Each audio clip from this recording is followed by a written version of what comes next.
Hello and welcome. Here we're going to look at the advanced options inside a MigrationWiz project. The advanced options is something that we don't normally go into unless we have a specific reason to. But there are some advantages by knowing exactly what's in there and how it might affect or even assist your migration. So we're going to run through and see each of the items and put an explanation around how they can benefit what you're doing inside the MigrationWiz console. So here we're just going to sign in as normal and find our project list. I'm going to pick the last project I was doing, which was that GoDaddy migration. Just a simple user here, but where we find these advanced options is we go into the edit project area here, and you can see it's a simple drop down on this menu. And we get all of this. Now the support options are the manual entries that we can put in. Now you can see, as you would know if you've seen the other video about the GoDaddy migration, I had to put all of these items in. These were the tenant IDs and the client IDs for the modern auth against the two tenants, the GoDaddy tenant and then of course the M365 tenant. Now these come in as items, and we can just keep adding and adding those items as we need to. Those instructions were obviously in that video about what these mean, but this is where you might have seen some of these items before, and you can see obviously the ones where we're talking about using the import and export impersonation on the accounts. That's what comes out on these. These get put in automatically, so you don't have to put these items in here. To add items into here, we can just hit the plus on any of these items, and it will give us an extra box that we can put on there. And you can obviously add more and then put the text entries in that you need. I'm going to just delete those ones back there and leave that alone. But let's jump into the performance item. I want to talk about this a little bit, because this really does only really have an effect when you're doing things with an on-premise server, not so much in the cloud. And therefore, we recommend you leave these alone for the cloud migrations. We get to choose, obviously, the data center you're using to do the migration with. But also here, you've got the maximum number of concurrent migration. Now, this is the number of connections that it can simultaneously handle. It will only open one network connection, but of course, it'll try and do this many tasks and as a threaded item across into the migration source. So of course 100 is a standard number. If you're finding that your on-premise server is getting a little bit overwhelmed, or you've got a firewall locally that's also getting overwhelmed with the data and the connections that are coming through, you might want to drop this down. We found Exchange 2010, for an example. If you're still migrating from those, you might want to drop it down to 10 or 15. Just to slow it down a little bit. But 100 is a standard and a good number. We don't normally touch this one. Now, the maximum number of errors per migration, that's how many errors that it will actually have on those particular accounts before it starts to get rather upset about it, and then obviously fail the migration on there. And of course, the number of errors, 1,000, is quite high. But of course, if you had a smaller number of errors coming through, they just get reported, and obviously it just continues. This is the point where it says, nope, I've had enough, I'm not doing this anymore, and I'm going to report those errors back to you and stop the migration on that particular account. Now, notifications is the email notification that you can have automatically sent to a user, whether it's the source or the destination, or to yourself. You can add additional recipients in there based on the success and also the failed migration of particular accounts. So you could say, I want to set an email to the destination email address to say, yes, everything has worked, you're now in the new tenant. They would have to obviously log on to the new tenant to see that. But of course, you might want to say, I'm going to send it to the source email address. So if they ask, let's say you're coming from a Google account, and they're logged in there, they would see a prescribed email saying your email has been successful and you're now on M365, for an example. So you can set these up here, and you can change the notification. So we can say a success. We can say here is a standard item, your migration has been completed. You've also got the ones about whether it's failed, and you got the request credentials email. I wouldn't normally be using this one in terms of a migration. It's where you ask the user for the credentials if you're not doing an impersonation on the accounts. But that's up to you how you might want to use that credential request item. You can see here, providing information for your migration. So really, this is a handy thing that if you want to customize it and send an email out to people when they're done, this is obviously a good and handy way of doing that.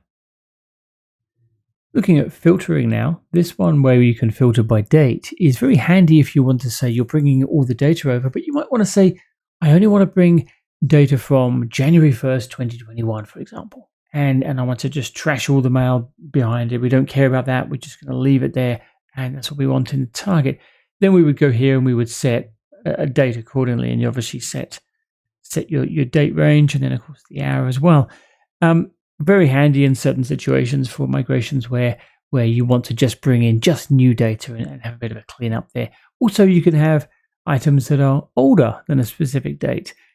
You might have done some sort of pre-stage previously where you've only brought in a year's worth of mail, and now you might be rerunning the project to say, I'm just going to fill in all the mail for everybody for the last however many years it's been active as a secondary run. And this is where you would say, items older than that specific date. So that's obviously a handy thing to have because it is a project level. You don't specify it obviously at the mailbox level.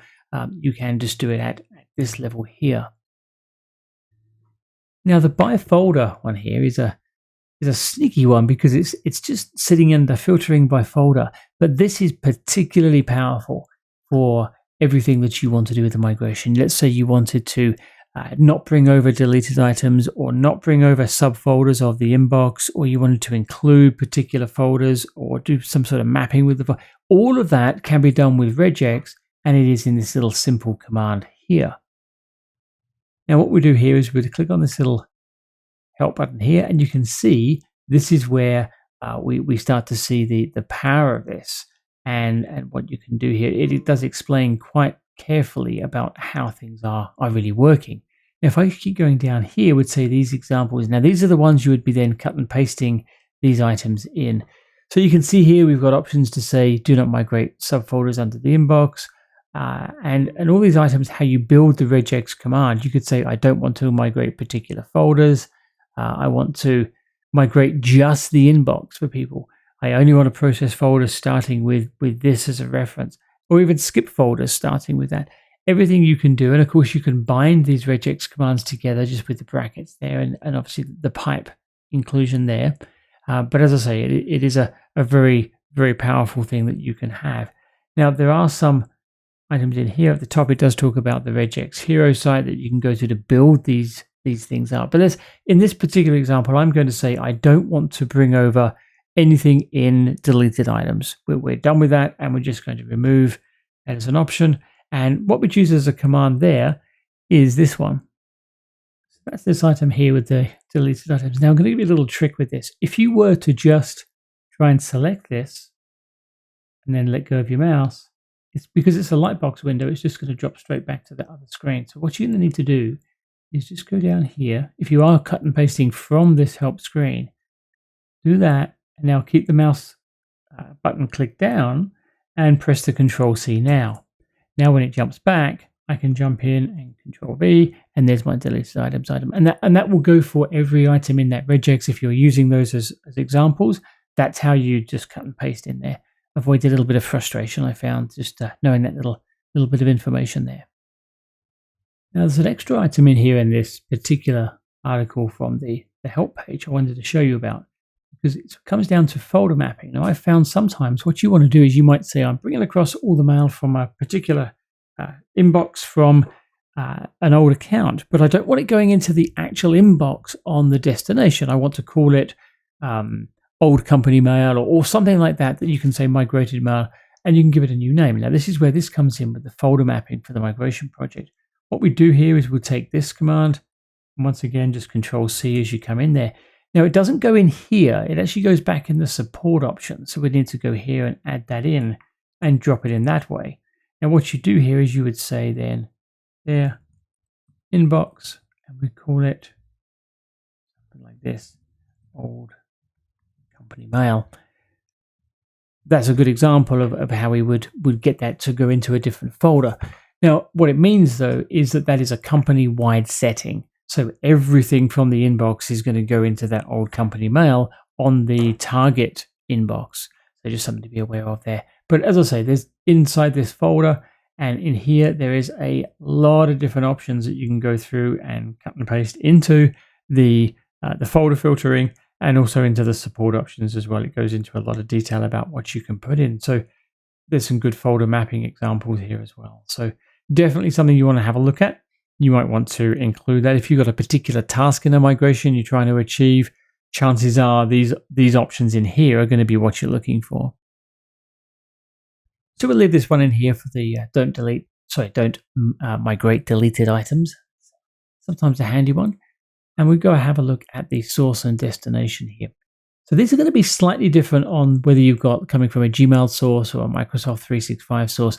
Here we'd say, what are we migrating from? And you can actually migrate from, not the mailbox, from recoverable items. It's often a thing that people want to do. In this item, we're just going to leave it as mailbox and use that impersonation to authenticate. Now that comes back to that credential check I was talking about, using the impersonation with the mod north when you set up the project. And I know you've probably gone through that already. If you haven't, please look at the videos and training sessions on how you can build the start for a MigrationWiz project. But here we would generally be using that. And obviously there's details and instructions around all of that in this FAQ that's in here.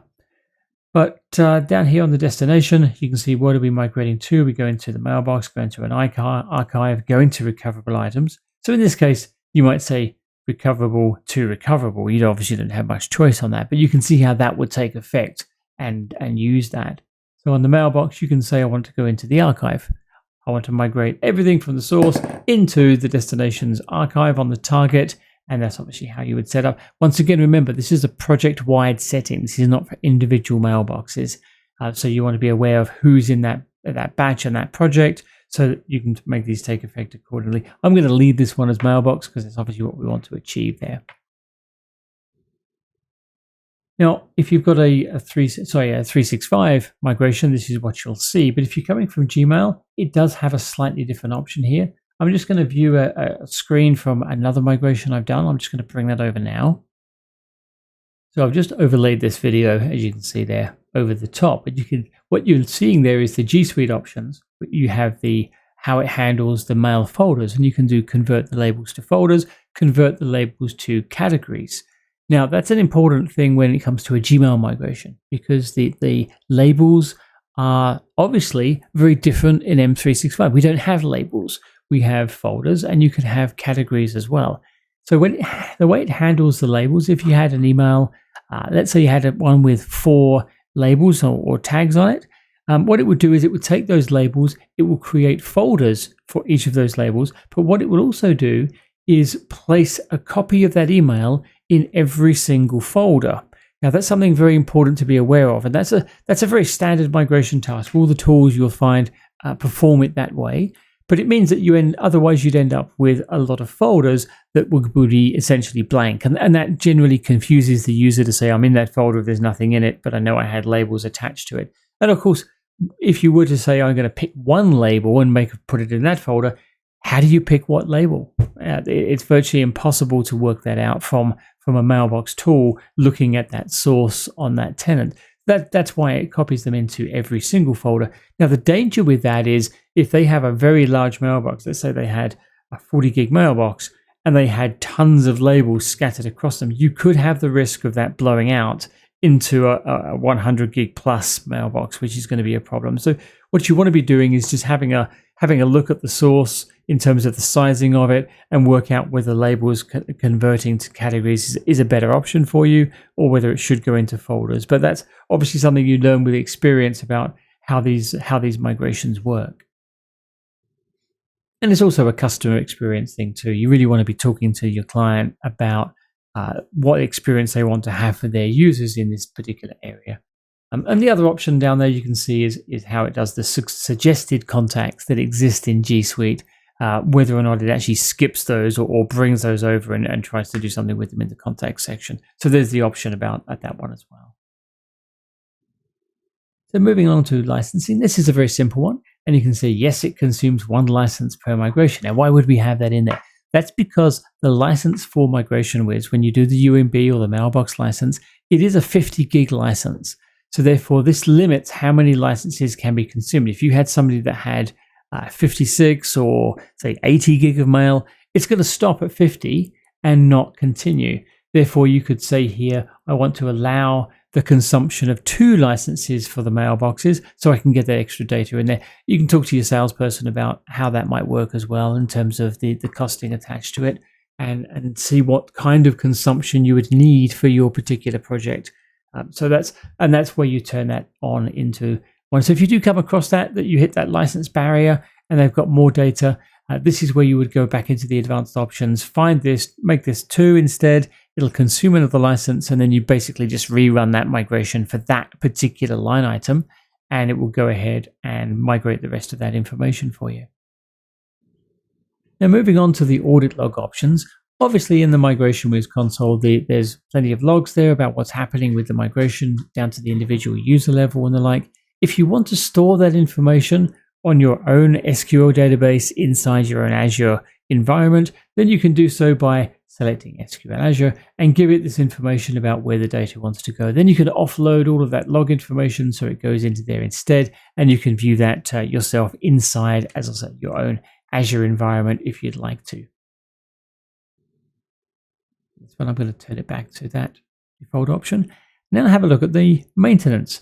Now this is the setting that you'd apply for if a project is unused, how long before it's automatically deleted off of the MigrationWiz servers. And normally it's 180 days, which is 6 months. That is if it's unused. If you keep continually using the project, it will stay for however long you need it for. But obviously this is a setting, this is a standard one, and we normally would leave that alone unless you require a bit more retention of that. You might want to make it a little bit longer. That is up to you, but that is where you would set those items if you want to have the project kept more than that 180 days. So thank you for watching. This has been the advanced options run through of a MigrationWiz project. If you do need extra support, by all means reach out to the support team at BitTitan. They'll be more than happy to help you out with any particular items you have. But once again, thank you for watching, and we'll see you next time.